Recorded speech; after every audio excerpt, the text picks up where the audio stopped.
Good evening, ladies and gentlemen. Thank you all for joining us tonight for a very special edition of Jewish Learning Institute's Journey of the Soul, Lesson 5. Tonight's going to be a very exciting and interesting topic. As you may have seen, tonight we're going to be talking all about reincarnation. Titled in our book, Where We Go Again. You know, they tell the story of the man who passes on and enters and goes to heaven, and he expects to see a whole smorgasbord and a whole buffet of delicious delicacies. Maybe there's going to be milk and wine and dates and figs and biblical foods, or maybe wine and caviar. And he comes in, the angel says, "Hey, welcome in," and he hands him a little Chinese food.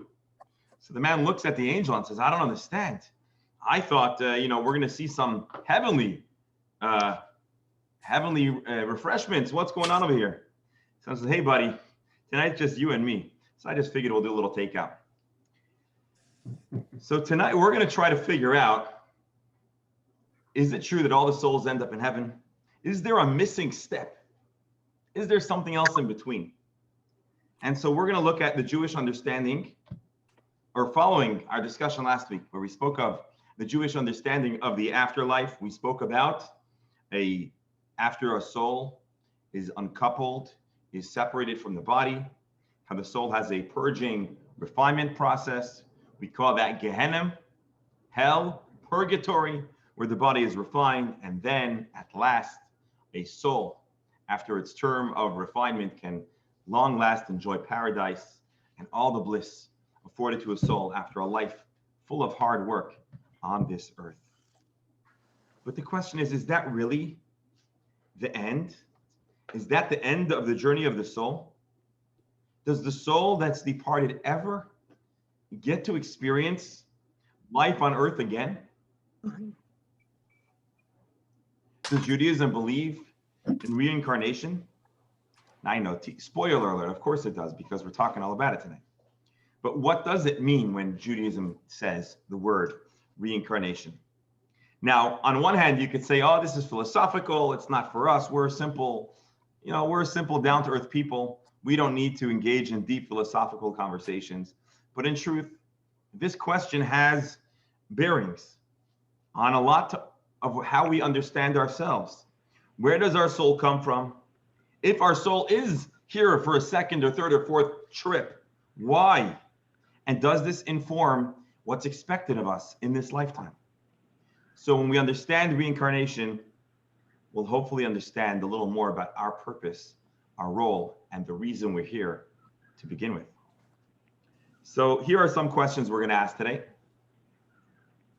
We're going to ask all of us, we have a lot of wonderful folks on this call. Are we all here for the first time? Or have we been here before? If we are a reincarnation, if our soul previously existed on this earth in another iteration, in another lifetime, why don't we remember the previous lifetime? I don't know about you, but I definitely have no memory of any lifetime earlier than my own. And if we are reincarnations, well, then when do we get to go to heaven? If we're just on a relay race or a merry-go-round of coming down, then when do we get to go to heaven? And lastly, and most alarmingly, can a human soul be reincarnated into another creature, into a non-human body? And so, of course, the way we're going to discuss this and the source for the information, I can't personally give any testimony, because I don't remember, as I said, I don't remember this journey. But we're going to turn to our Jewish sources for its teachings and inspirations, and particularly tonight, more than all the other evenings, we're going to turn a lot to the great and famous Kabbalists, who informed much of the corpus of the Jewish concept of mysticism and our understanding of this world and beyond. And it's going to be an exciting lesson. We have a lot to learn. So let's dive right in. Actually, give me 10 seconds. I just need to grab a book. Hang on one second.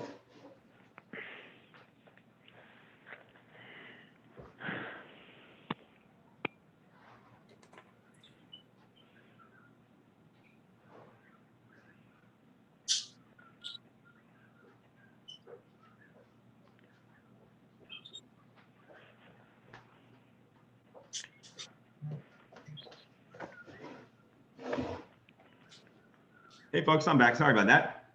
Let's get out our books so we can be ready to start. Lesson 5, page 174 and 175. Before we start, let me just tinker here on my screen. Here's my question for you. I'm asking you a very short question. How do you feel about the notion of reincarnation? Does it excite you? Do you like the idea? Or does it disturb you? Again, I'm asking everyone to give short comments, but I'd love to hear from you if you have a thought. How do you feel about the notion of reincarnation? Does it make you feel good? Does it creep you out? Does it disturb you? Let's see, anyone else? Mordechai, go ahead. Give us a fast but powerful answer as only you know how to do. Seeing that nobody else wants to say anything, so I volunteer so I can. Thank you. Go ahead, please. How do you feel about reincarnation? Great or creeped out? I feel that it's actually the perfect scenario of how God created us, that it gives us actually a second chance, a third chance, a fourth chance, until we've purified our soul and God is able to bring us to eternity. So Mordechai, if I could summarize your comments, you're solidly in the yes column for reincarnation. Is that correct? Yes. Thank you, Mordechai. Thank you for sharing that. Erica, please tell us, how do you feel about reincarnation? I feel good, except I wouldn't like to come back as an animal. Okay, me neither. We'll discuss that. I think you'll feel very good by the end of tonight's discussion. Anyone else? Cheryl, do you have a thought? All right, who else can I disturb from there? Because some of you are muted. And okay, please, Barbara, you have any thoughts? Reincarnation, yay or nay? I like the idea of reincarnation. It makes me feel that it's never over, that there's always more time. Oh, okay. So you like the idea. It makes us, it helps us realize that we're not done yet. Okay, I love that. Right. Anyone else? Reincarnation, yay or nay? Can I get any anti-reincarnation? Anybody a little creeped out by it? Come on, I need someone to be brave and tell us. Rabbi. Ira, give us a fast yay or nay, but with a little commentary, just so we understand where you're coming from. Go ahead. Prior to hearing the sage's viewpoint of it and the Talmudic Torah viewpoint, it did not serve me well at one point in my life. So you're saying that the instinctive reaction to reincarnation is a little iffy, not so cool. I respect it, and I'm grateful that you're helping us balance out the consensus over here. Anybody else for a yay or nay on reincarnation? David, can you give us a fast one sentence? How do you feel about reincarnation? Well, my thought is as follows. If we come back because we did not accomplish the 3 objectives. Okay, David, talk simply, because we don't know all the things you know. Just tell us basically, if we didn't accomplish our objectives, so then what? Well, my question would be, what if we add a new sin on in the reincarnated life that we did not have under our belt in the first go or the second go or the third go round? David, ever so thoughtful, gives us a very big concern. He says, what if you take a flawed soul who has some things they need to get right, and you send them back down, and then they open up a new can of worms? They make matters worse instead of making matters better. David, thank you for adding that perspective. And that is a reason until we'll see what the Torah says, and I think we'll be a little less concerned. But that's a great comment, David. I'm glad you spoke up. Thank you for sharing. Anyone else before we move on to the next discussion point? Last call. Going once, going twice. All right. Well, here is. Go ahead. Did I hear somebody? Yes. Hello. Yes, I was just going to say, if I knew what reincarnation was, I could give you an answer, but I don't know exactly. I don't know what is reincarnation. Mrs. Gruber with the best comment. How can we assess if reincarnation is a yay or a nay if we don't really have clarity about what Judaism presents or claims that reincarnation is all about? That's a wonderful comment, and that really is very helpful because it'll lead us now into our exciting exploration today. So thank you, Mrs. Gruber. Rabbi Label, it's Cheryl. Cheryl, yes. Yes, what I thought of was that I've always felt that reincarnation was something I would be comfortable with. And I also thought that it was a way of coming back and finishing the things that Hashem wasn't happy with. But now that we learn that the purgatory and the hell is where you work those things out so you can get into heaven. So now I'm confused about, are we reincarnated in purgatory or is there something else? So that should be interesting. Cheryl, beautiful. Thank you for sharing. You're absolutely right. Based on what we said last week, there's a lot we need to clarify. Thank you. That's wonderful. So here's the short, so we asked the question, do you feel good or not so good about reincarnation? And the interesting thing in this class, although in other classes I've had a different balance, is overall we're pretty cool about reincarnation. But some of us want to understand more, and we're willing to change our minds if the definition changes. And so that's good. So some people are very comfortable with the idea of reincarnation because, and we've heard this from some of our dear friends tonight, we think that life is over at the end of life, and the reincarnation says, we'll have another stab at it. And so it's a great relief. And our existence, we're not just going to stop existing in a certain amount of time.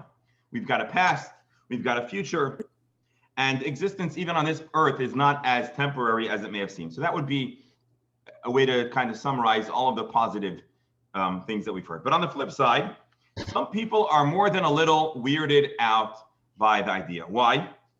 Because in a way it denies, or it can be, a denial of our personal identity.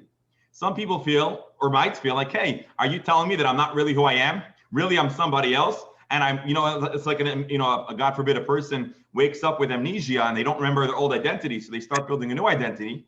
But then what happens if one day they discover there's someone else? Maybe they're a serial killer, or maybe they're, I don't know, something else that they're not exactly proud of. So are we saying that we aren't really who we are? And are we just a recycled soul, right? Are we damaged goods? Are we here on this earth not for our own credit, but just because someone else messed up? That doesn't sound great to some. That's, again, I'm not telling you the Torah's perspective. I'm telling you how many people feel about it. And now I don't only have my own problems in this life, but now I have a compounded problem from previous lifetimes. And so that's the other side of the coin that many people express such ideas. So first of all, as we proceed through today's discussion and we uncover the Jewish idea of reincarnation, I think it's going to alleviate a lot of the uncomfortable or the discomfort that we may have, as well as some of our questions. Now, before we do talk about the Torah's view of reincarnation, I want to ask you I want you to turn to page 175. And I'm going to ask you silently, if you have a pen or maybe just eyeball it, we have a questionnaire, true or false, and exercise 5.1, 175, a pop quiz, if you will. How do you feel? What do you think about reincarnation? And these questions will help us then appreciate and reassess at the end of the discussion what we got right and maybe where our perspective has been brought in or deepened or changed. So just take a real fast glance, 175. Anyone here doesn't have the book here? No. Here we go. So if anyone doesn't have a book here, we're just up to date with the slides over here. Some people feel that they're connected to the past. Others are concerned that it's a denial of their identity. Oops. Where am I? Again, page 175, exercise 5.1. If you have a pen or pencil, real fast, just make a note, true or false, and you'll find this very, I think, enlightening and insightful when we get to the end of the discussion.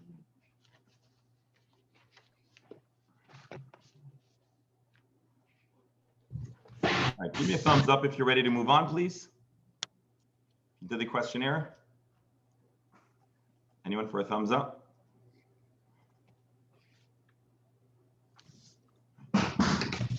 All right, we got a thumbs up. Give another 10 seconds and then we'll continue.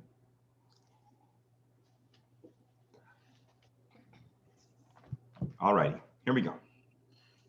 let's start from the beginning. Is reincarnation a Jewish idea? Well, I already gave you the answer in the beginning, and it is absolutely. Reincarnation is a Jewish idea.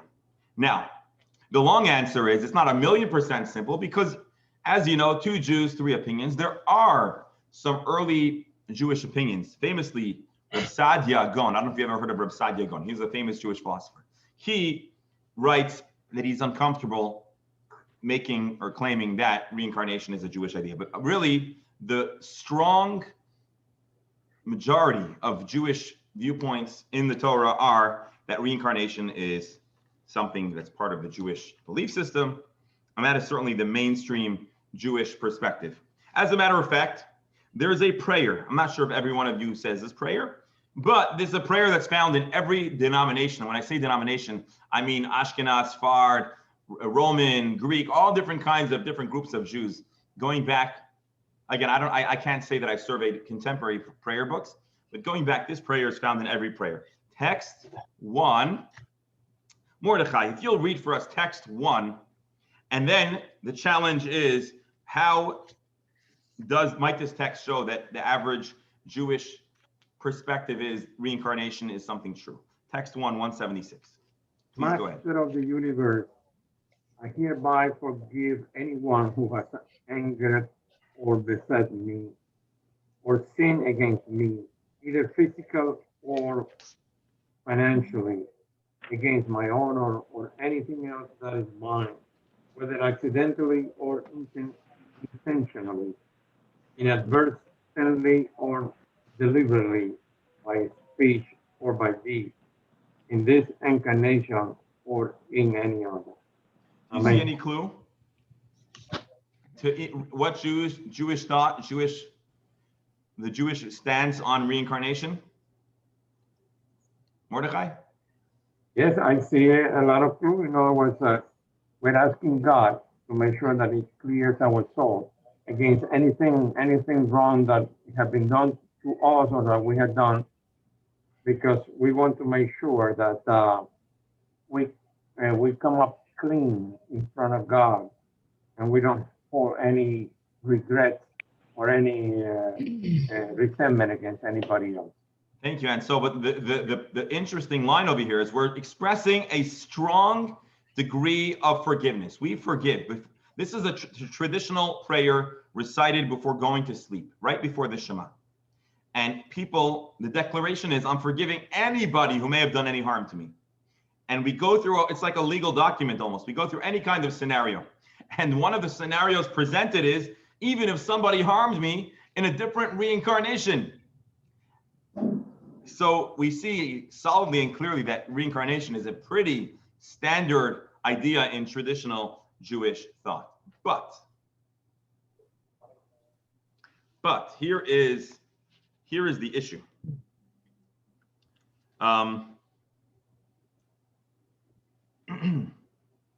Here's the issue. Say the word reincarnation, and every one of us here might give a different definition. You know, they tell a story about a man who walks into the doctor's office, and the receptionist asks him why you're here. And he says, hi, I'm here, I have shingles. So she says, okay, fill out the form. Make sure to give us your name, your address, your medical insurance number, and when you're done, take a seat. So 15 minutes later, he's sitting. The nurse's aide calls him and says, why are you here? What do you have? And he says, shingles. So she takes him in, and the aide takes his height, his weight. It goes through his whole medical history. She puts him on a gown or hasn't put on a gown, and he's waiting in the examination room. Half an hour later, the nurse comes in, does a blood test, blood pressure, electrocardiogram, urine sample, wait for the doctor. An hour later, the doctor walks in, says, what do you have? He says, I've got shingles. So the doctor gives him a full examination and says, sir, I've checked you thoroughly and I cannot find any shingles. You're fine. The man says, no, I have shingles. They're outside in the truck. Where do you want them delivered? One word could have multiple definitions, multiple interpretations. And so our job now, although we've said there is reincarnation, what does reincarnation mean? Is it shingles or is it shingles? All right. So just So that's an important point over here. So to understand what reincarnation is, we're going to study the Jewish reincarnation from the greatest authority in the Jewish of all time on the subject of reincarnation. We're going to go back to one of our favorite mystics in the 16th century, Rabbi Yitzchak Luria, known as the Arizal. If you read more academic books, you'll see references to Lurian Kabbalah. He was the guru, the master of modern Kabbalah.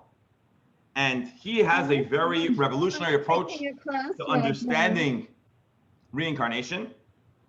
And as you might see, I'm taking a class with the rabbi. Our sense of what reincarnation is might change a drop once we finish reading this. As a matter of fact, his approach is so revolutionary, it's possible that earlier Jewish sources like Reb Sadia, who were opposed to the idea of reincarnation, were really not opposed to Jewish reincarnation.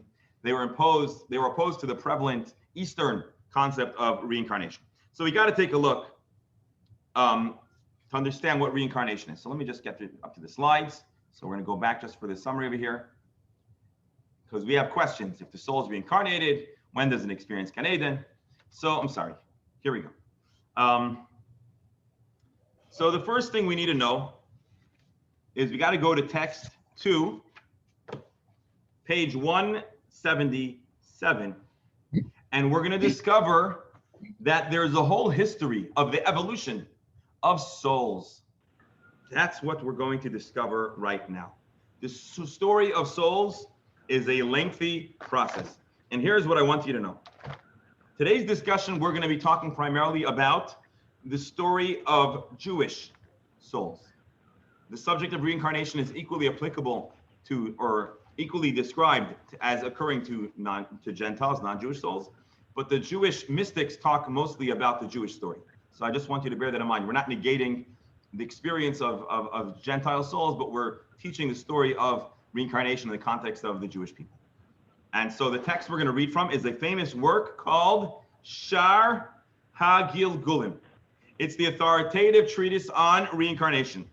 And it's actually the teachings of Arizal, Luria, but transcribed by his student, Reb Chaim Vital. And so let's take a look at this text that's going to describe the story of the soul evolution. Who's going to read for us? Let's see. Barbara, would you like to read for us? Sure. Page 281, text 2. Go ahead. Page 281? I'm sorry, 177. I'm sorry, I looked at the wrong. Okay. It all began with one master soul, the soul of Adam, which included all future souls. Subsequently, this master soul passed on to Abraham, Isaac, and Jacob, and was then divided among the 12 tribes. Afterward, the soul was further partitioned among the 70 souls, the descendants of Jacob that accompanied him to Egypt, and eventually among the 600,000 souls who left Egypt. So I'm sorry, go ahead. Furthermore, you must know that every person must fulfill all of Hold on. Let's pause here. Let's pause here for now. Okay. Thank you. Thank you so much for reading that. Yes. Okay. So what we've just established over here is there's this interesting, again, David Kaufman, I don't know if you were listening at the end of last class, told us we have to understand that a lot of what we're talking is conceptual and not like spatial or physical. But we're going to understand the history of the evolution of souls to understand that originally there's one soul and it subdivides and becomes like a parent for multiple descendants. And so we're creating a little bit of a tree or a chain of souls. Dr. Moskowitz, please, you're muted. Please unmute yourself and share with us your wisdom. Okay. Go ahead. I just my phone rang and it's an appointment for Viva. What number? You know, I have a problem with what we just read. Eventually, among the 600,000 souls who left Egypt. Okay, go ahead. I was taught that 600. We only counted the men over 13, and that was the 600,000. We didn't count the women and the children. Okay. How come there's only 600,000 souls? What happened? So the women and children don't have souls? No, you're asking a great question. According to Jewish tradition, somebody must have been drinking to come with this. Doctor, listen carefully. According to Jewish tradition, when a person is married or gets married, it's evidence that it's really one soul that was divided and then reunited. And so we're talking about in its genesis, we're describing that a husband and wife, although they have two different souls, but really it's two halves of the same soul. And so that's why the math gives one for a couple. Now, doctor, your question remains when it comes to children. I'm not sure how to answer that. That's a good question. But as far as the men and women, if they are married, it's considered like one whole soul. Great question. I'm glad you asked it. I'm glad you gave a chance for us to explain that. And so human existence starts with one soul, Adam, and we're understanding that each of the descendants becomes a subdivision. And in the context of the Jewish people, Abraham, Isaac, and Jacob, who were singular individuals, they were like the fathers, right, of all the Jewish people with their wives, Sarah, Rebecca, Rachel, and Leah. So each of them had a kind of master soul. Now I know today the word master has a somewhat tainted connotation, but we don't mean master like that. What we mean is like a master document, or that becomes the father, the progenitor of the future of Jewish souls. So then you have 12, Jacob has 12 sons. And so conceptually, the singular Jewish ball of energy, the neshamas are subdivided into 12. And then each of the tribes further break down until you have, at the time of the Exodus, as Reb Chaim Vital writes in the name of his teacher, the Arizal, that there are 600,000 souls. These souls become the roots, the source, and the inspiration for every Jewish soul that's going to follow. So it's kind of like, you know how we draw a family tree? And so you have the one individual or the two individuals, the parents, and then it continues to broaden and branch out. So conceptually, that same idea happens with souls, where a piece of a soul spins off or is developed off of a higher generation. Again, I'm not going into all of the mechanics of soul division because I'm going to tell you, I'm just telling you what the text says. And so you start off with a singular soul, Abraham and Sarah, and eventually it branches off until today, where we have millions of different souls, all descendants of Abraham, Isaac, and Jacob, and all of us can trace our way back to a single common couple, to a common ancestor. And this is also the way souls work. We're going to read a little more of the Lori and Kabbalah, and then we'll try to put it all together. So now we're up to text 3, and this text is going to describe why are there so many different souls? What is the purpose of bringing so many souls into this planet? Erica, would you like to read for us? You're muted. Would you like to read for us text 3, page 178? You're muted. We need you to unmute. Erica, do you see like a little icon that looks like a microphone with a red line through it? Erica, we still don't hear you. Bottom left, Erica. Bottom left. Do you see? Yeah, we don't hear you.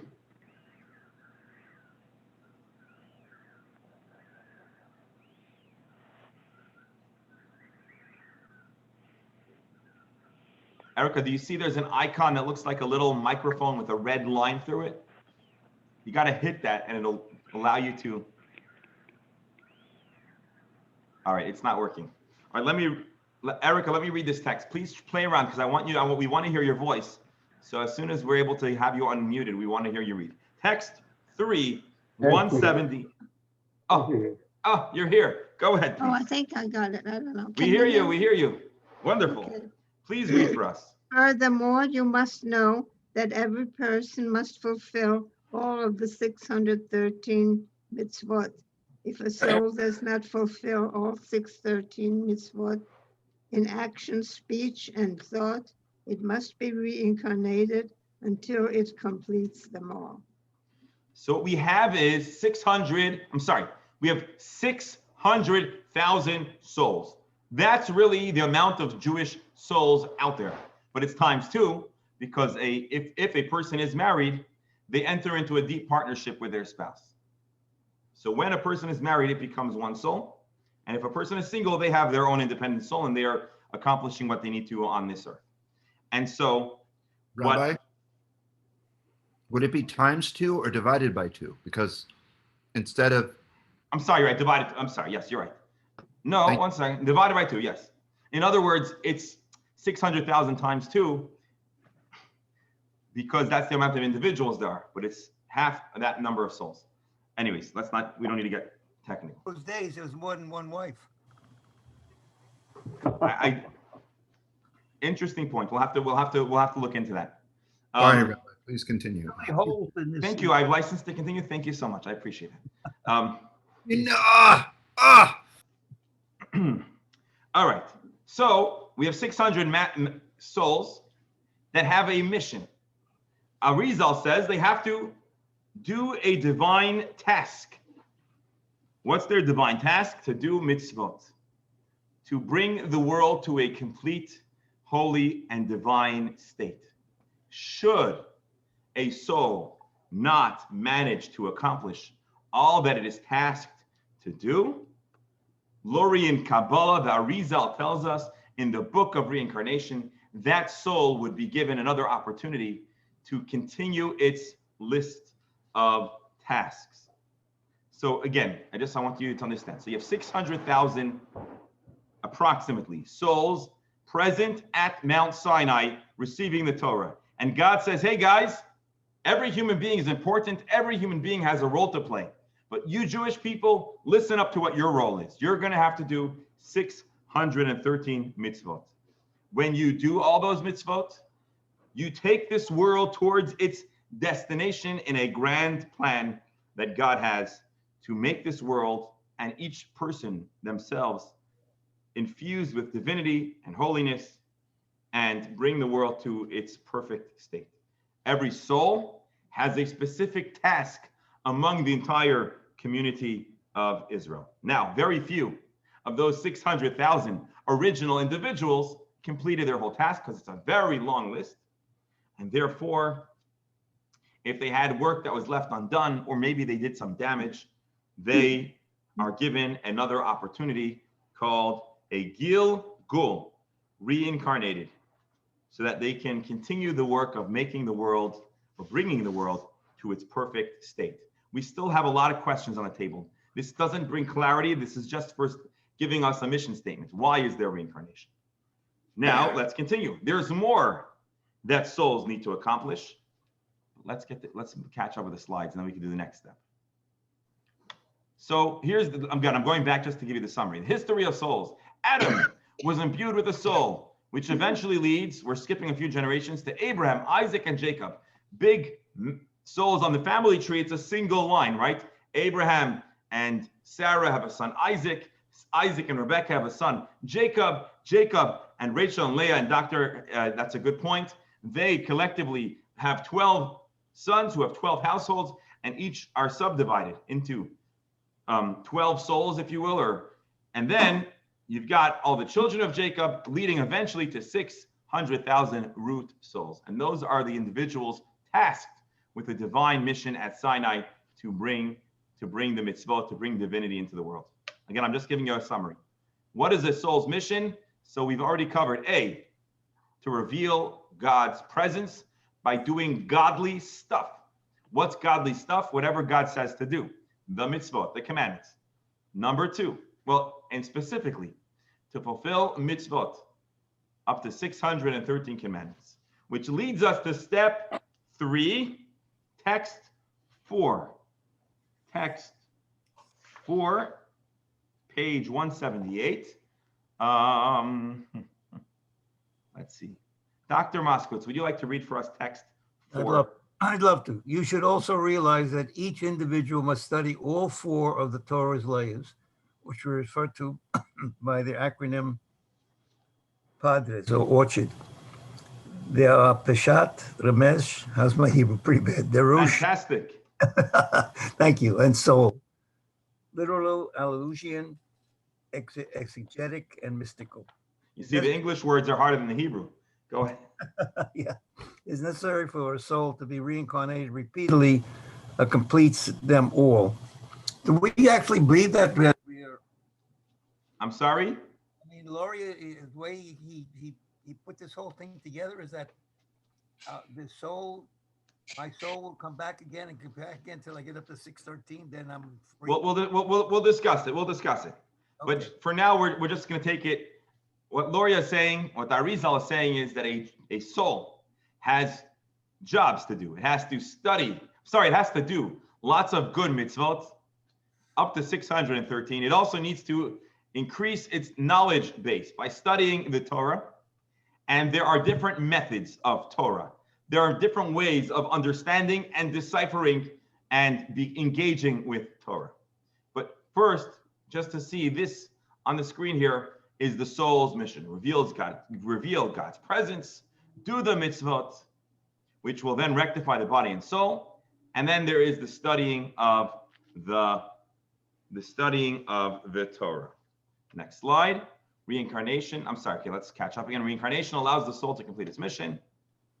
And now we're saying that the soul must study all 4 layers of Torah. Now, Dr. Moskowitz and others here have asked, what really does it mean that the Torah has 4 layers? Can you hear me? Can you hear me? Is the internet freezing again? Uh-oh. Give me a thumbs up if you hear me. Freezing a little bit, and we can hear you. All right. I'm just going to tinker with the internet to allow us maximum. Here, 1 second. All right, we should be good. All right, so you want to know what exactly is this 4 parts of Torah. For that, you're in for a treat because we prepared a very special film presentation for you today. So please sit back, relax, and enjoy as we explore 4 different methods of engaging in the Torah.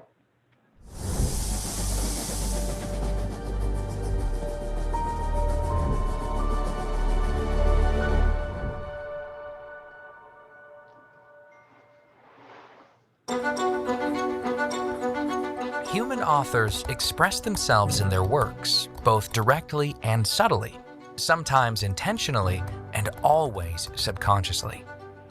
When we read a text, we can choose either to read the lines or to engage in more intricate analysis and read between the lines. The divine author of the Torah did something similar, but to an infinitely greater degree. God expressed himself in the text in multiple ways all at once, directly as well as subtly, with plenty of insinuation and a vast hidden layer of the divine subconscious. And he then instructed us to excavate it all. Jewish tradition separates these layers of understanding into 4 categories.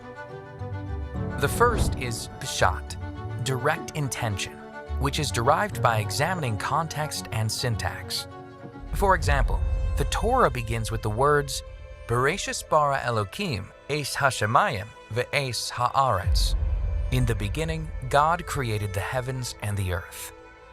On the plainest level of Torah understanding, this is a straightforward statement of what happened at the beginning of time.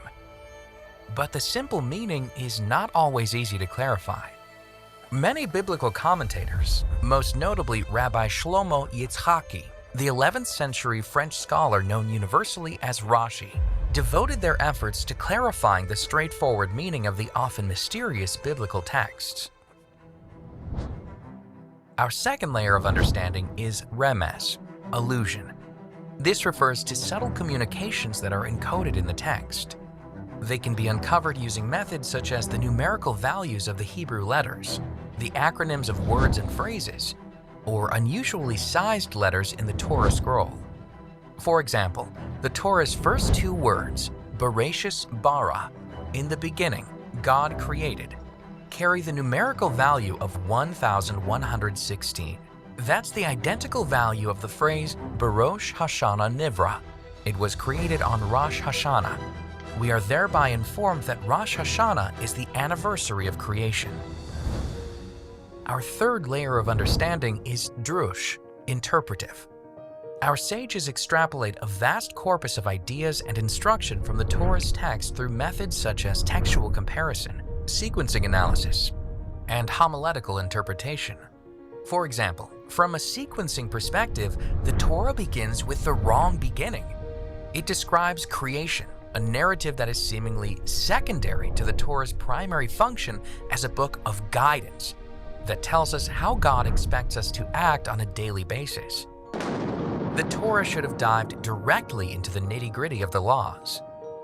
On the interpretive level, however, the Torah first describes creation to tackle a major hurdle to Torah observance. The majority of Torah laws rely on the Jewish nation owning and settling the land of Israel. We were instructed to conquer the land and never relinquish our claim of ownership over it. But such a radical claim to a territory is bound to provoke opposition. Who gives us the right to take possession of a land and claim it as our eternal heritage? The Torah, therefore, begins with creation, clarifying that God is the creator of all territories, and he has the right to permanently bequeath a specific parcel to a particular people. It then records the history of God doing precisely that with the Jewish people. With this switch in sequence, the Torah supplies the Jews with the response God expects them to provide all who accuse them of land theft and occupation. The fourth layer of understanding is sod, hidden meaning. This refers to the deeply mystical messages that float behind every phrase and letter in the Torah. For example, the word Bereshis can be split perfectly into two words, bara, shis, meaning he created six. God first formed the six emotive divine attributes, from chesed, kindness, through yesod, attachment, as described in Jewish mysticism. God then used these six attributes to create the actual universe. So there you have a sampling of the four layers of understanding that can be found in the Torah's very first words. Beyond this, a vast ocean of knowledge is contained in these same words. And beyond that stretches the infinite vastness of wisdom contained in the rest of the Torah's close to 80,000 words.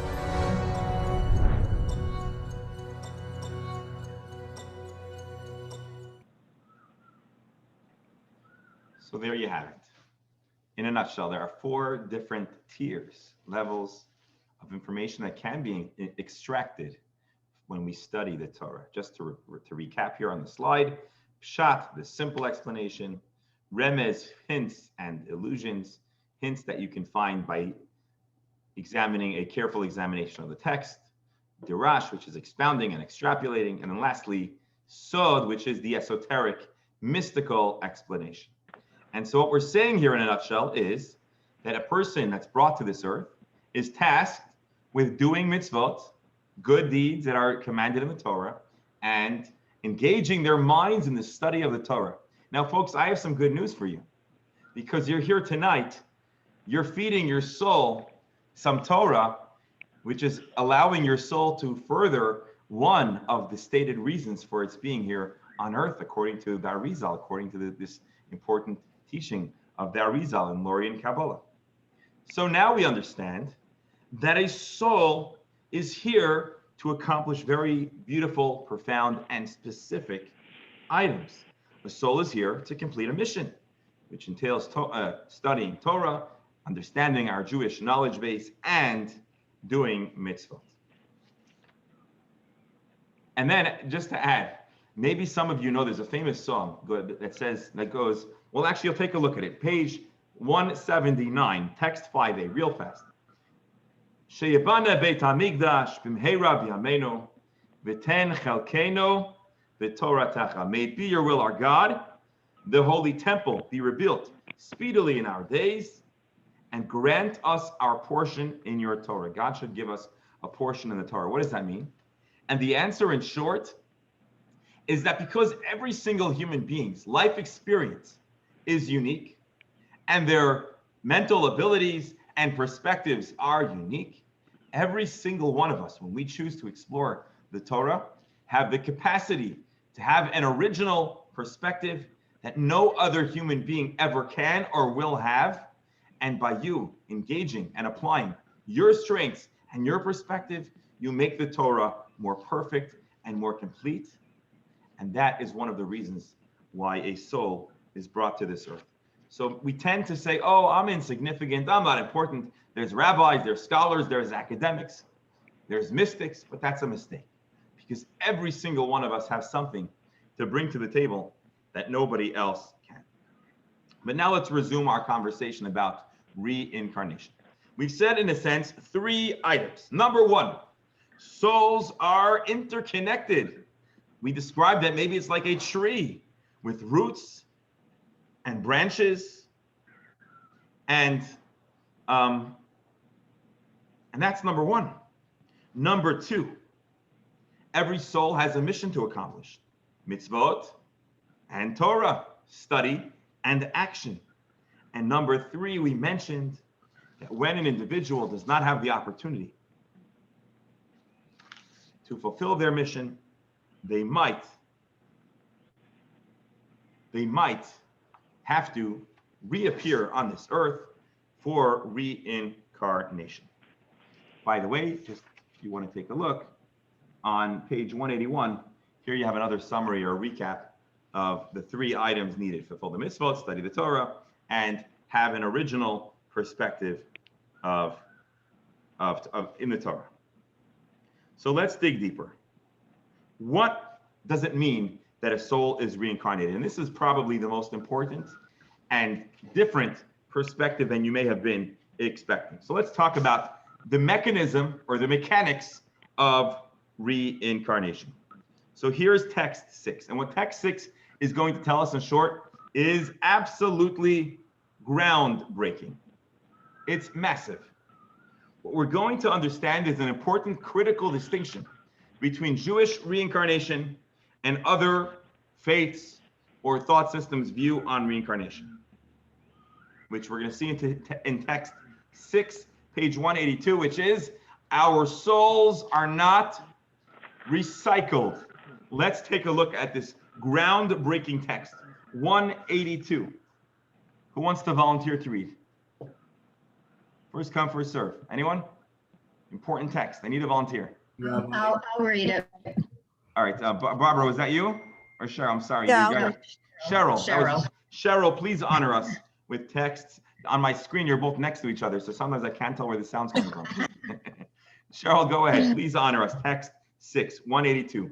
And this is the big text of this lesson. So please. Oh, okay. No pressure, no pressure. Lots of pressure here. All right. Although we've stated in numerous passages of this treatise that a specific individual's soul was reincarnated in a particular person, and it was subsequently reincarnated in another specific individual, and so on, do not misread this as implying that the original soul itself is reincarnated repeatedly. Rather, each human soul branches out into innumerable roots.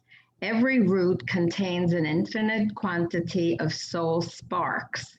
With each subsequent reincarnation, a number of these sparks are rectified and they ascend to enjoy the rewards of heaven and dwell in the particular strata of Gan Eden that are appropriate for them. However, those soul sparks that were not rectified are reincarnated to provide further opportunity for rectification. Amen. So what are we saying? We're not recycled souls. Thank you, Cheryl, by the way. That was a great reading. Thank you. We're not recycled souls. Reincarnation in the Jewish concept, in its typical Jewish definition, is more like a roll over. Certain sparks, whatever you accomplish, you take with you up there, and the untapped potential is severed, if you will, and rolled into a new soul with a new identity, with a new personality. I was thinking about it earlier today, and I don't know if this is perfect, but maybe it's akin to saying that reincarnation is kind of like soul cloning. Your soul, you're right.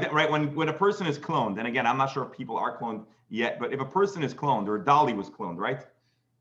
Although maybe genetically there was almost entirely identical to the person, the one from which they are cloned, it's really a separate personality and a separate identity. And so when we say a soul is reincarnated, it doesn't mean that you are going to go back. It means that whatever is left unaccomplished, those sparks, soul sparks, whatever soul sparks are, achieve their own identity and become their own soul. And this, of course, is probably the most surprising thing to those that are familiar with the notion of reincarnation.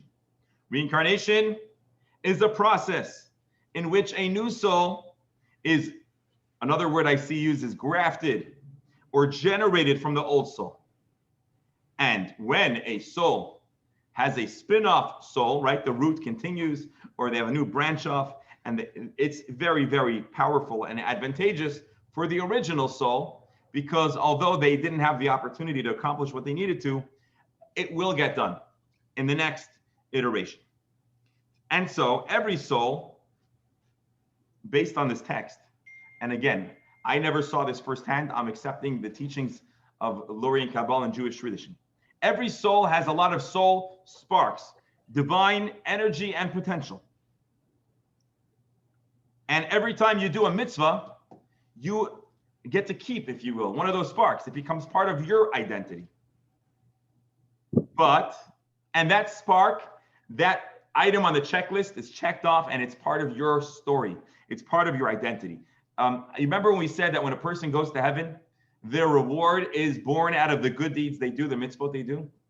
So I guess let's say whenever you do a good deed, your soul has the chance to take ownership of certain soul sparks.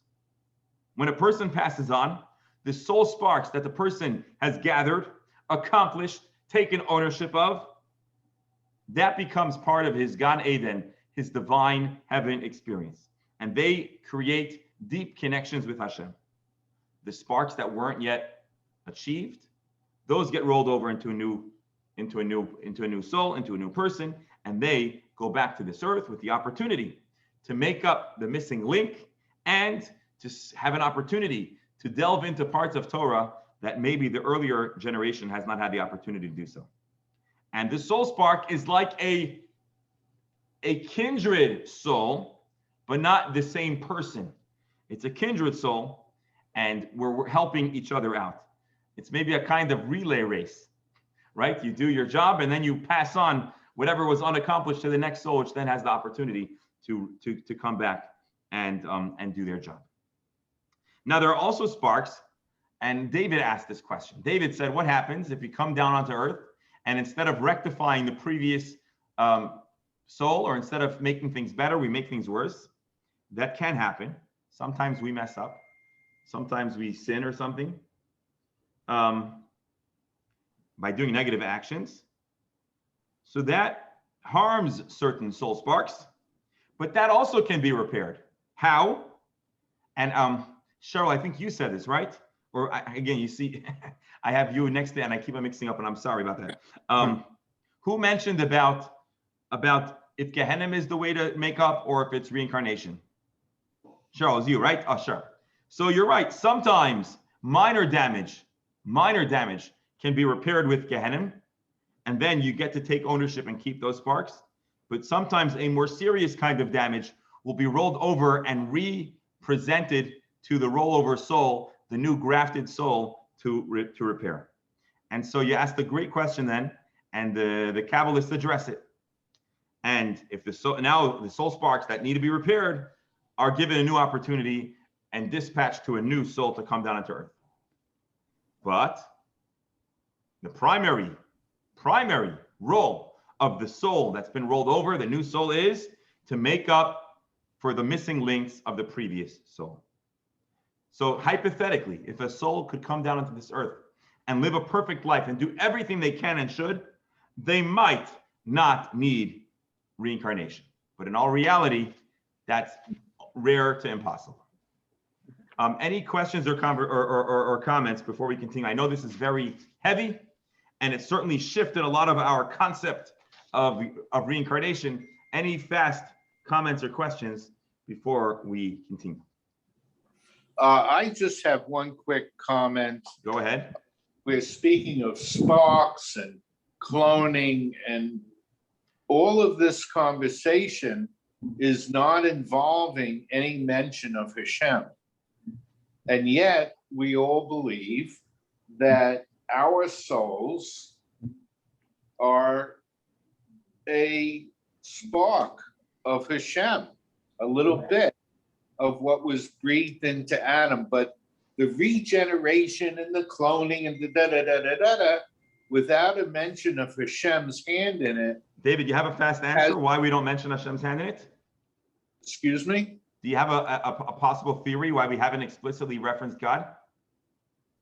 Well, no, I'm just saying I'm taking a little bit of a pause, and that's just a comment that I'm offering. It's a great comment, thank you.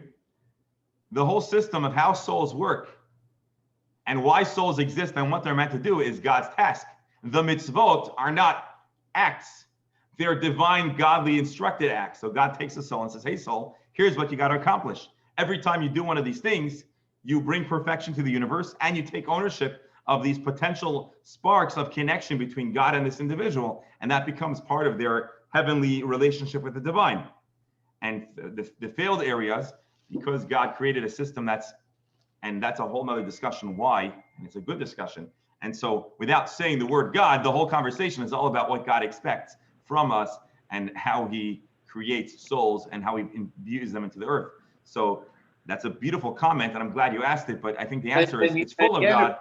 And yet, if I may, only God can create. Indeed. A soul, a part of God, cannot, I would assume, create. Not at all. Well, who's creating the souls? Who's doing all this? This is God who's doing it. Mordechai, Okay. go. Mordechai, you had a comment? Yes, I have a comment and possibly a clarification, if I may.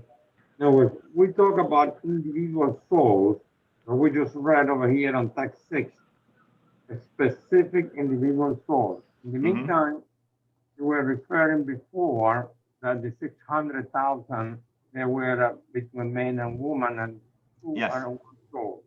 Yes. In my understanding, my wisdom of spirituality, soul is individual. When God gave us a husband or a wife, okay, it's actually a helper, soulmate, to be able to help us to purify our soul in this world.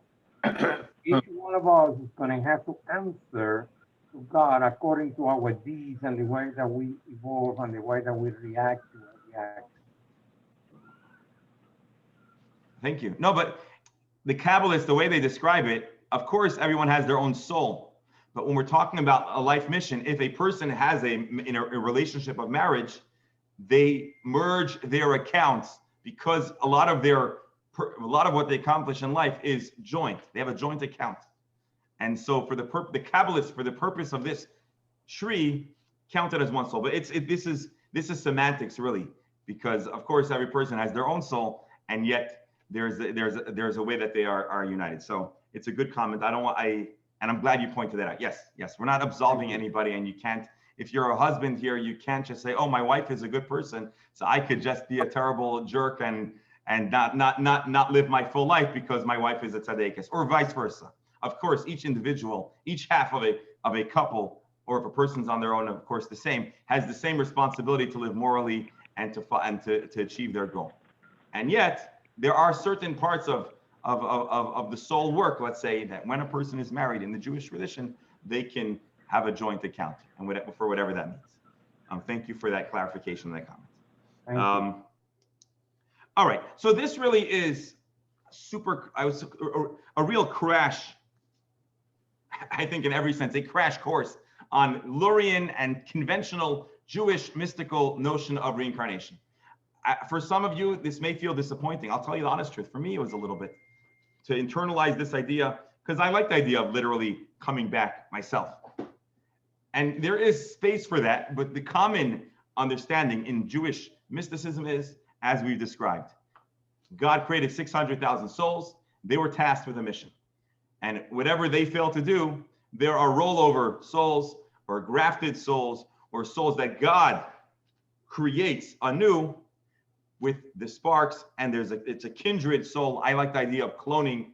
So it has a very similar spiritual profile and a similar characteristic and a similar nature, and they're represented into similar circumstances to make up or to fill the void left in the previous iteration's life.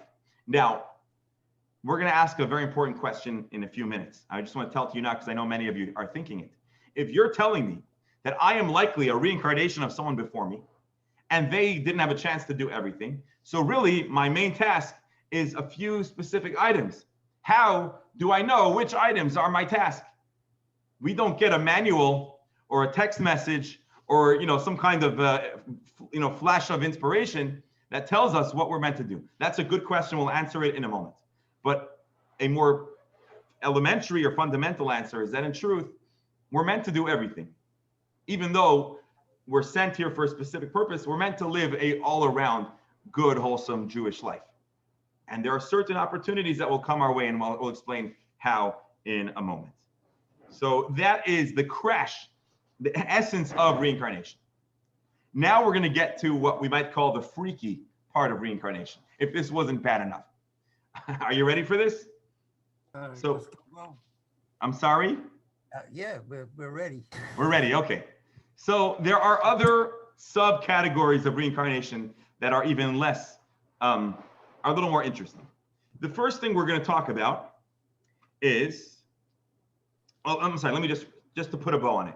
Until now, we've talked about reincarnation because there's unactualized potential.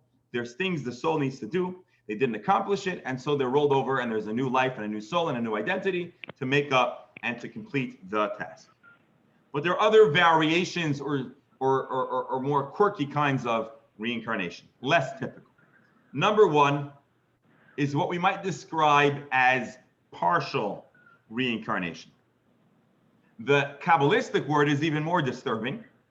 The Kabbalistic word for this kind of reincarnation is called Ibor, or if you want to look on page 183, soul impregnation.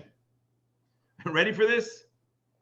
So sometimes, instead of the unfulfilled soul creating a new soul or being turned into a new soul, they can be appended, attached, and fused to another soul. Don't ask any questions yet. In Kabbalah, this is called Ibor, pregnancy, where a soul is attached to a host soul. This is not a punishment. This is not a negative. This is like combining forces to make something happen. Let's read the words of Lori in Kabbalah, and then we'll try to discuss a little further. Page 183, text 7a, in the words of the Arizal. Anyone else want to volunteer to read? Let's see. Who are we overlooking?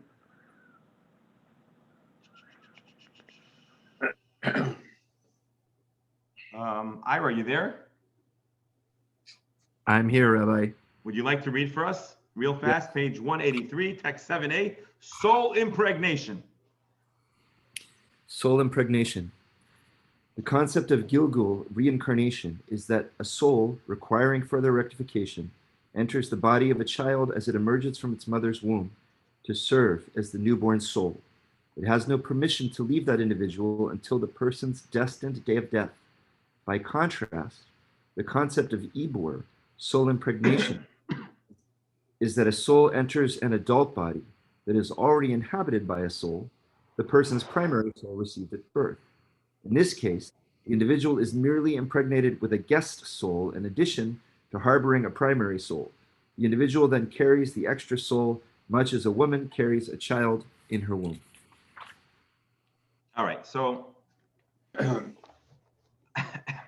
so what we're saying is that sometimes the soul can have a mini reincarnation. This is probably, again, as I said, a little more on the freaky side of reincarnation, a partial reincarnation. So what are we saying? That it's given a shortcut, an abridged journey to make up what's missing. Now, why might this happen? Why might a soul be merged in this temporary pregnancy kind of reincarnation? And so that's text 7b. But before we do text 7b, I think I know what some of you are thinking. Have any of you heard of a dibuk? Yes. So we're not talking about a dibuk. I'll discuss dibuk briefly after this, but we're not talking about a dibuk. Although, because we're talking in the abstract, it's easy to think that, or to understand that it's the same, but it's very different, although there are commonalities between them. So we're up to text 7b.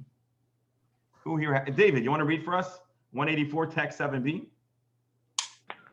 Oh, one sec. 184. 4, text 7b. Yes. Soul experiences e-birth for one of two. A, the impregnated soul comes to an individual for its own sake. In its previous life, it failed to perform a particular mitzvah and was therefore left lacking. This was the kind of mitzvah that was impossible to perform under the conditions of that, as the mitzvah or ibum or chalitza and the like. It is therefore not obligated to engage in a full-scale incarnation described earlier in this treatise, for soul impregnation is sufficient. B, the impregnated soul comes solely to assist an individual, to bring a person additional merit, or to guide an individual in matters of Torah and mitzvah. In this case, the impregnated soul lacks nothing for itself. So we're describing as a short-term kind of reincarnation of sorts, where a soul is attacked on. You get to become not a carrier, but I mean, it sounds parasitic, but it's apparently not a negative or painful or alarming event, where either a soul gets to make up a specific mitzvah that they were never afforded the chance to do, and sometimes it's even to give an existing person on this earth some extra strength, spiritual strength, to take on taxing spiritual missions. And so again, obviously every idea that we're mentioning here leaves and opens up many questions and is very intriguing. And so we're just trying to give a sampling and a tease, if you will, as we address these issues. Rabbi, yes. doesn't it become a bit crowded in that circumstance? All these souls buzzing about. Maybe, and but no. Do both the animal and Jewish soul come down, or just the Jewish? I don't know, but my sense is that it's more of the spiritual and divine energy that's being fused as opposed to the entire consciousness. But I'll be very honest. Ibor in particular is a space that I'm very not familiar and I'm not well versed, and it's hard for me to fathom what that looks like.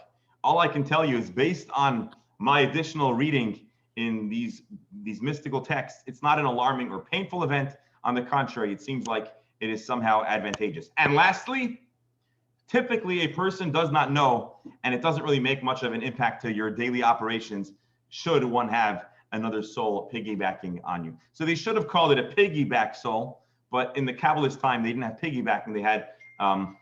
They had a pregnancy as a kind of, because the pregnancy is temporary. So let's say a mother carries around for the duration of pregnancy another life, but it's not a life sentence, if you will. And so I believe that's why we're calling it a pregnancy in that sense. But again, if we were rewriting these texts, we might have called it a piggybacking soul, where it's going on it's along for the ride. There is another thing, again, I'm just mentioning this in passing because I don't want to not address it at all, called a dibuk.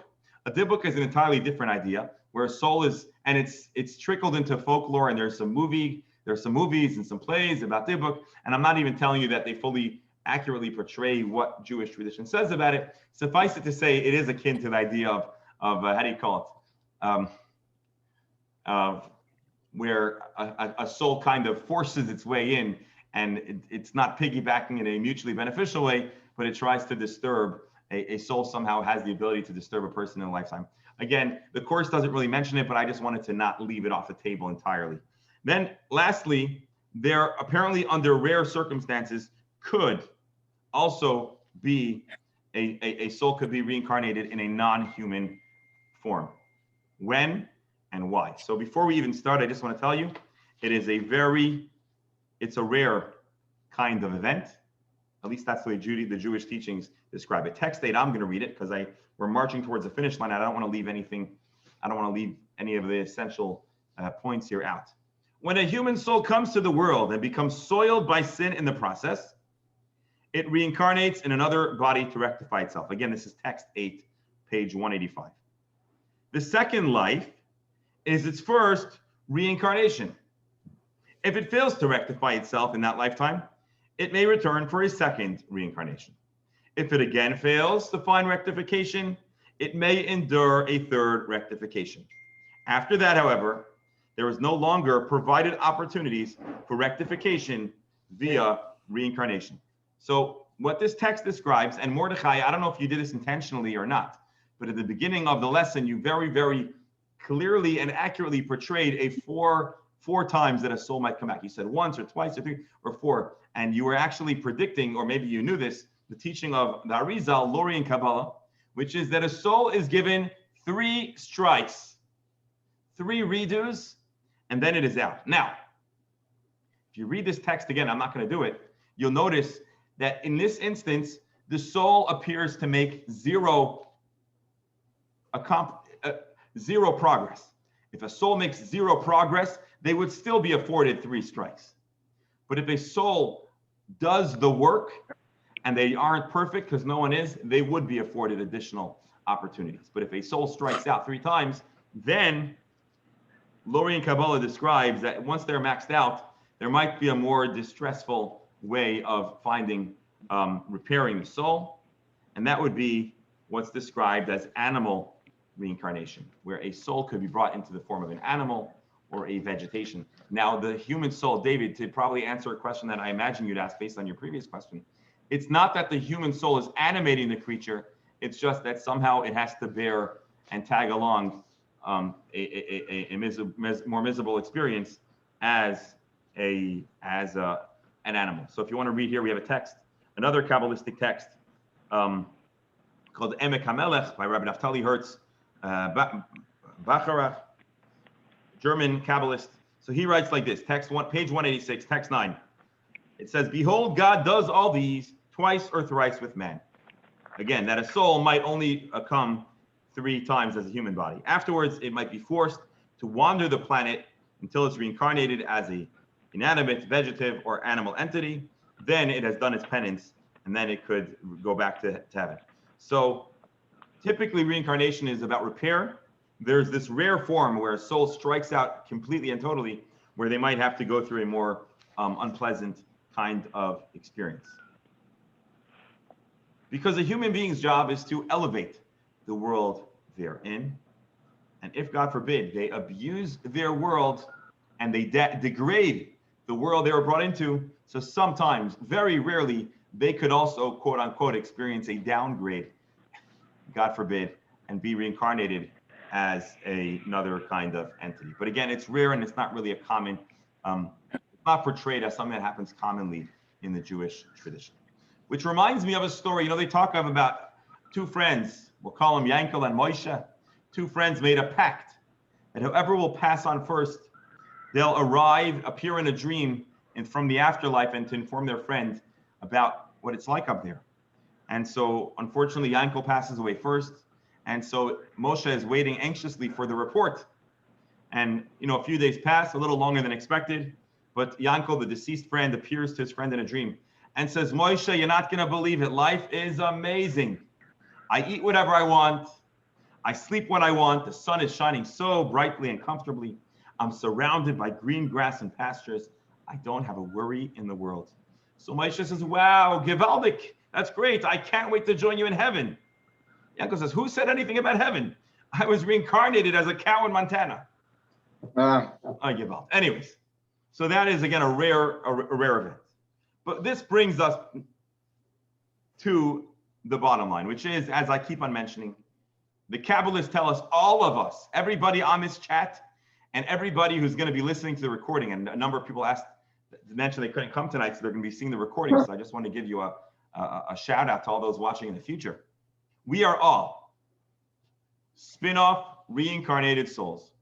We are all developed from the 600,000 original souls at Sinai.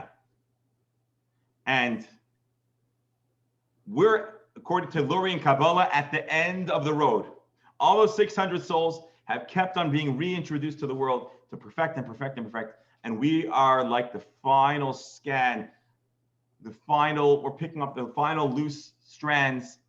And when we do our role collectively, we're not just acting alone, but we're building upon what all the previous generations and all the previous souls did. And so although we look at ourselves and think, who are we? We're flawed, we're weak, we have so many distractions perhaps, but in truth, we are the celebrated generation because we are the cleanup, we are the closers. And the Lorian Kabbalah teaches that when we all finish our collective purpose and mission and all the sparks are achieved, well, then the world will enter into what's described as the Messianic age, which is now is the time I'm going to make a fast advertisement.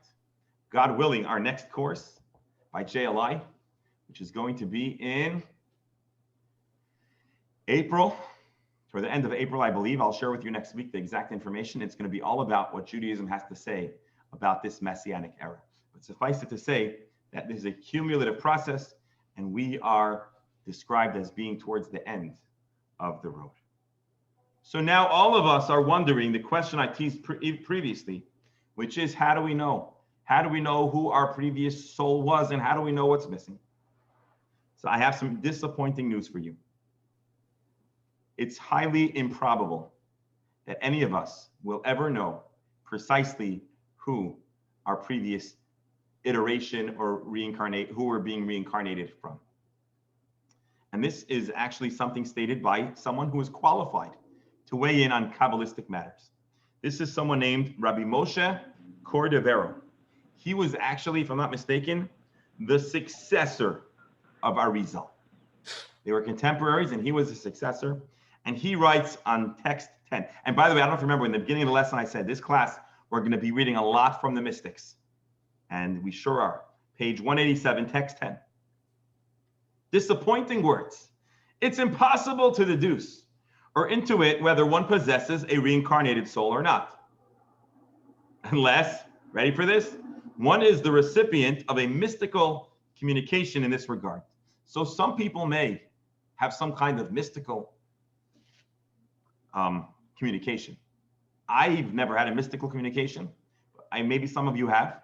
And so Rabbi Moshe Cordovero says, unless you have some kind of special hotline to the divine and more spiritual realms, you're not going to know who your previous soul was. So he says, you may wonder, how then will we know the purpose for which we enter this world? Which mitzvah we must scrupulously perform, or which transgression we must especially avoid to repair or correct for our previous lifetime? The answers are naturally ingrained in us. I would highlight this text, by the way. I think it's a very profound and powerful life lesson. We experience natural affinity and longing to perform a certain mitzvah. Everybody has a certain, every once in a while, or we all have a certain natural instinct to certain good things, and it's all different. When that mitzvah is critical to our present incarnation. So when we have a certain job to do, we're wired to really prefer to do that good deed. So if there's something you feel strong about, Mordechai and Esther, do you feel strong about spirituality and teaching couples how to have a improved marriage? Well, maybe it's possible that you are here as a reincarnation to bring that mission into this world. And I don't mean to put the spotlight only on you, but it's an easy example because you so live that. And every one of us have an affinity for certain good deeds. Some of us are very attentive to caring for our friends, or for teaching, or for looking out for the vulnerable, or for charity, or to study Torah. Everybody has something or to explore and plumb the depths of mystical Jewish teachings. Everybody has their inclination, and according to Rabbi Moshe Cordovero, that's a sign that might be, and that is why our soul was placed on this earth. Rabbi, I do want to say just a small comment. Not every soul that is reincarnated it comes to purify the previous existing life. Like for example, the rabbi, okay? Oh. The rabbi was a selected soul, okay, that he volunteered to God to be able to bring a message and to bring an example to help the world to purify and to get better. Yes. So he was already a purified soul. Oh, so Mordechai says on rare occasions, you do have a soul that's sent not so much because there's a deficiency in their own soul mission, but because they have a unique message or gift to give to the world. That is absolutely true and beautiful and also rare. But thank you for adding that. Thank you, Mordechai. So how do you know why you're here? Why were we created? Number one, seek out those things that come instinctively and naturally. And two, this is the less fun part of this teaching. Our inclination strives especially hard to entice us to commit a certain sin. For that is the very sin which we blundered during our previous life. So our greatest strength and our greatest weaknesses are two important clues as to why we exist.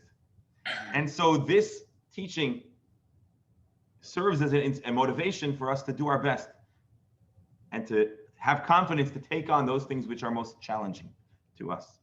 So although we don't have any inside information and we don't get a memo from the previous soul saying, hey, dear self, or dear rollover soul, thank you for picking up the baton. Here's what you got to do. We don't get such a letter, but it's ingrained and it's etched into our being. It's etched into our psyche. Because we don't have a literal memory, because we're not the same person, but we do have that imprinted in our soul. And that's the trick. Who knows more? There were some great Kabbalists who had some kind of mystical connection. They knew how to traverse worlds and they knew how to see into the divine. But most of us, alas, do not have those lenses and those abilities. And quite frankly, I'm not sure if all of us would even want to have that degree of insight. That might be overwhelming. But the Kabbalists, the mystics, the prophets, they know more. Us, we have to depend on the clues we have.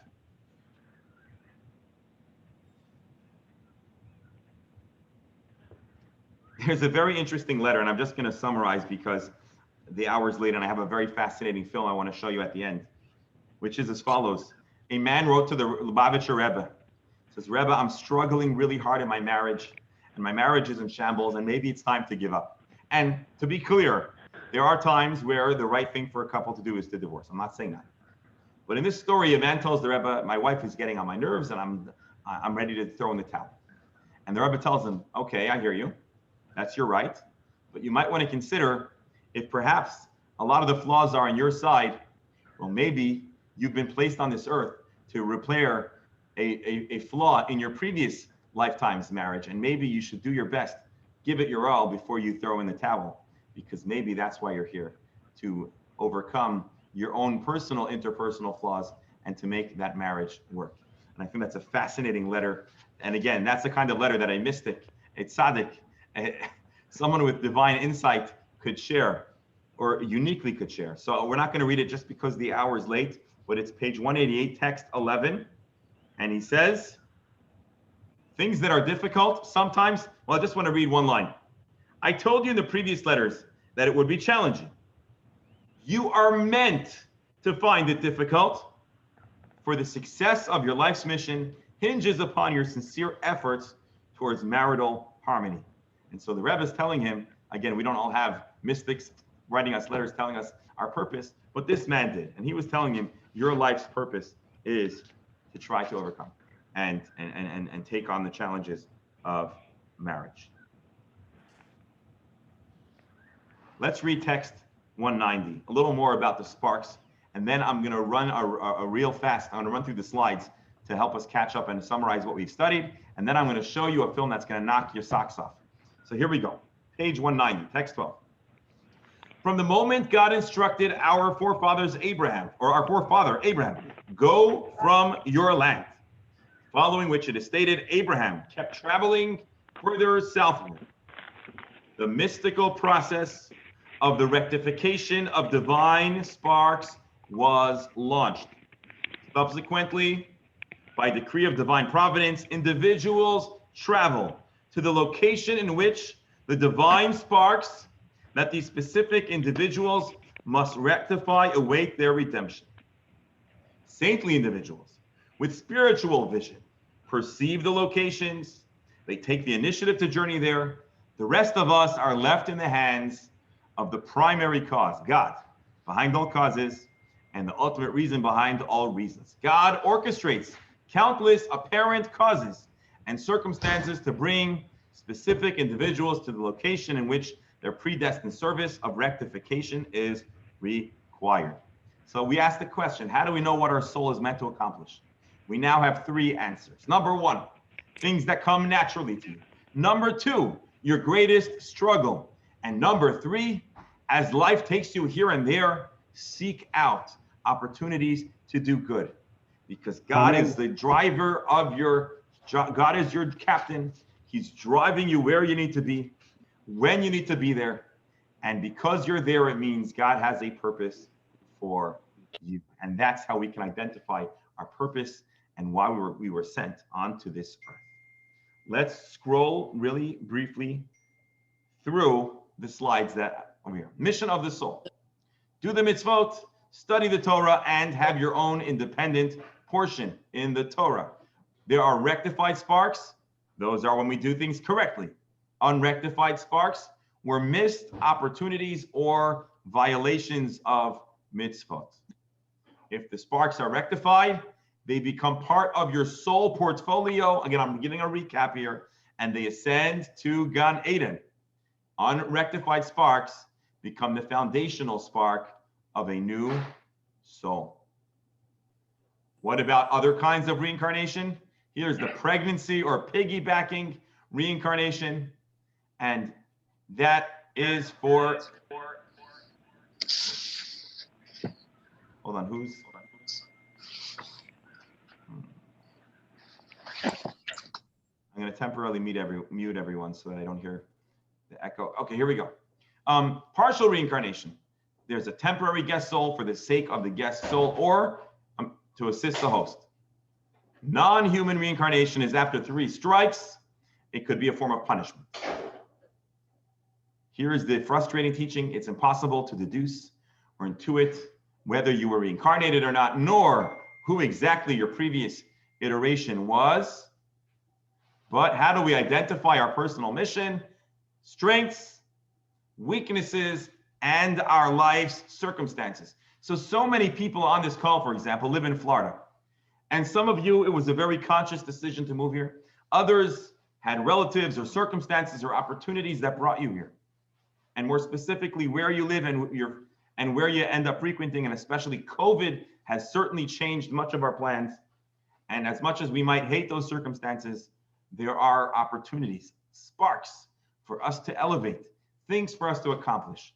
And from this perspective, where we end up is where we have opportunities spiritually to achieve our life's purpose. So, in short, reincarnation. Why? What's so good about reincarnation? Well, it enhances personal identity by providing a unique purpose. Every person, right, until now we think, oh, I'm just another person. There's hundreds of people, thousands, millions of people. No, you're unique. You have a personal identity and a unique purpose. Also, it helps us understand that we're actually building upon previous achievements, previous accomplishments. So we're not alone on this world. We're coming with a lot of collective energy, force, and support. Number 3, this knowledge of reincarnation and the specific insight about how to live this life, well, it helps us be a part of God's master plan, and it also provides a role for the general human mission that we're continuously building towards a more perfect and greater union. And so this would be the benefits of reincarnation. I know the hour's late. If you have to go, I won't be insulted, but please indulge me, because what I want to do now is let's go back to the original questionnaire we had. Remember, we had an original 7 questions. Let's go through them and see what the answers are. So you could turn back, hang on. If you don't mind turning back to, who has the page here? Page 175.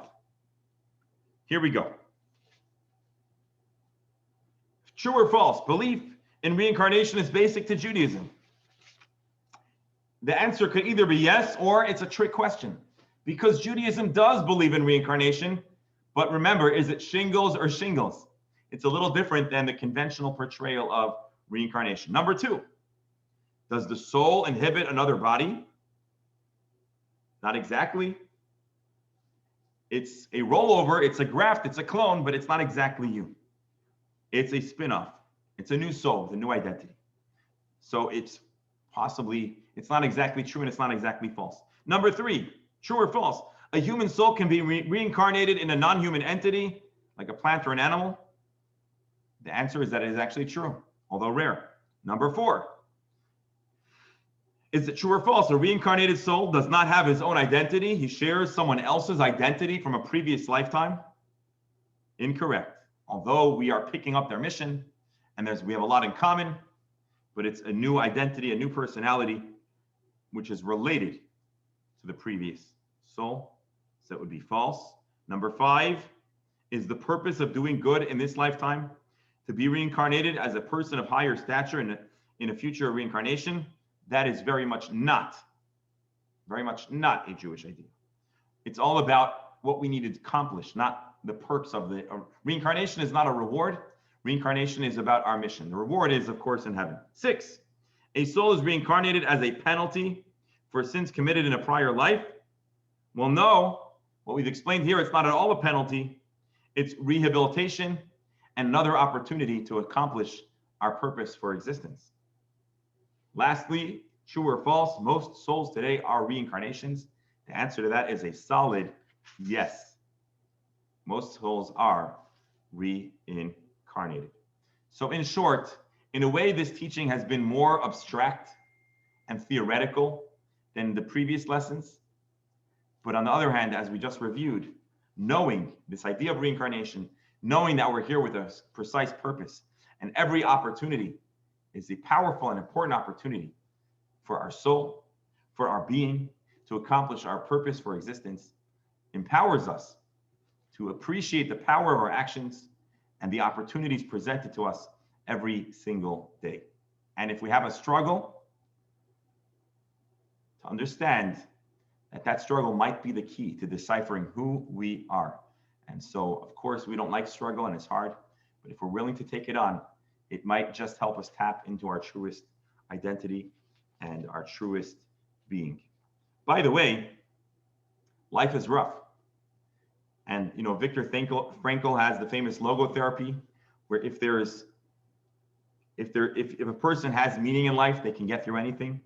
And so perhaps this teaching helps imbue us with the strength that comes from knowing that we're here for a reason, for a purpose. My dear friends, we all will continue doing our best under difficult circumstances, and we do our best, and we make sure to follow our soul's instinct for good, and seize moments of opportunity.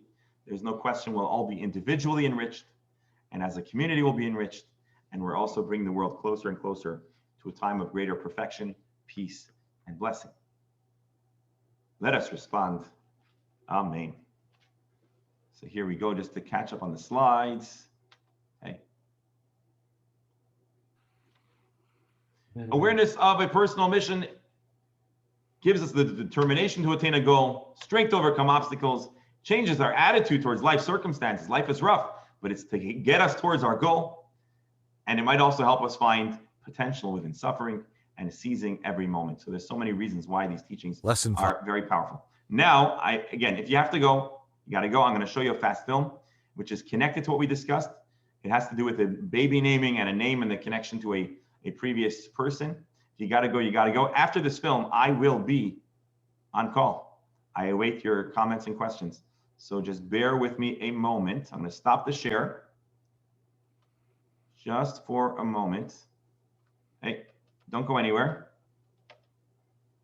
Don't go anywhere. We're going to share the screen.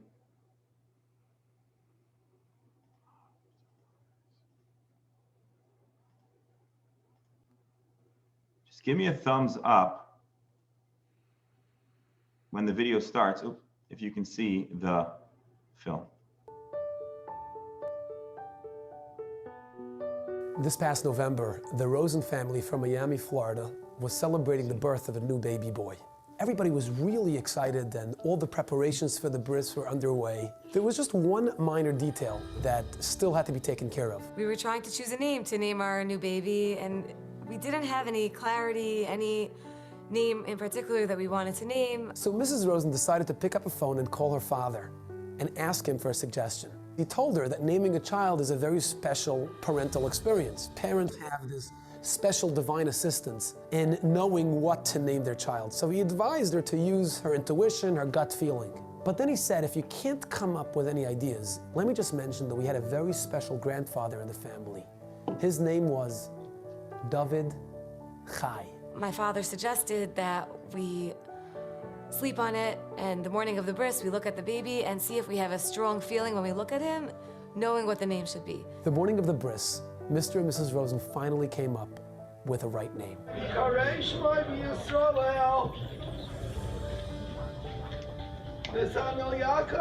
Netanel Yaakov. After the bris, we get a phone call from my mother-in-law who was on her way back to Savannah. She got a call from someone else in Savannah, Georgia, saying how blown away she was that we named after the two victims of the terrorist attack that had just taken place that Friday. In Israel, there was this Palestinian who came out of nowhere and shot at a car and killed father and son. Netanel, 18 years old, and Yaakov, 44 years old. נתנאל שהיה הנהג, ישר צעק לכולם, להוריד את הראש, לשכב ולהתכופף. דיברתי עם הילדים, קראתי דביר, הוא ענה לי. מוריה היא ענתה לי, תהילה היא ענתה לי, אביה היא ענתה לי, אז ידעתי שהם איתי. עוד לא הספקנו להוריד את הראש, אני ראיתי שיעקב נופל, והוא לא צעק, אז הבנתי שהוא נהרג. על נתנאל נהיה שקט, אז הבנתי. It was Friday right before Shabbos, and our bris was Sunday, and at that point we hadn't heard, so we had no clue about this attack. הסיבה שהם קראו זה לא כי הם שמעו על הסיפור ואז בעקבות זה הם קראו. לא, היה איזה חיבור נשמות של עם ישראל שגרם להם להחליט לקרוא לתינוק את השמות של אח שלי ואבא שלי, נתנאל ויעקב. I was blown away by the first part of that story. And then a week later, coming home from shul, my wife comes to the front door with this complete, happy, emotional reaction that I had never seen before. I was like, I'm coming home from shul, what's going on? We started reading up a lot about Netanel and Yaakov and their lives because we started feeling this connection to them. I was reading an article in the Ami magazine which was about the attack, and it was going into their lives further, and we see that Netanel's name was Netanel Chai and Yaakov's name was Yaakov David. I read the article, I read it again, I see Yaakov David, Netanel Chai, David Chai, Netanel Yaakov. The second names was the name of her grandfather that her father initially suggested for her child. We were gonna name after him. I mean, that was our other option. I just couldn't believe what I was seeing. I think this story is a powerful reminder of how truly connected we are as a people. It doesn't matter where you live, where I live. We can live on two opposite sides of the world. It doesn't matter what background you're from or what background I'm from. You can be Hasidish, I can be Litvish. You can be Sephardi, I can be Ashkenazi. You can be secular, I can be Orthodox. But we're one people. We have to bridge the gap between us and care and love each other despite our differences. There's obviously a bond that we have deep down that whether we recognize it or not, we're all connected. We are one nation, we are one people. כולנו מאוחדים וכולנו ביחד, ועם ישראל הוא עם לנצח. Well, there you have it, friends. Our mission is connected, and we're together, and there's something very powerful and out there.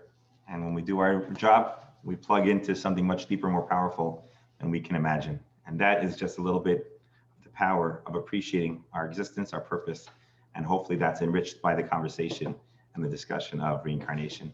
So thank you all for joining us tonight. Thank you for allowing me to go a good bit over time. Hope you all have a good evening, and any questions or comments, I welcome them at this point. Thank you all.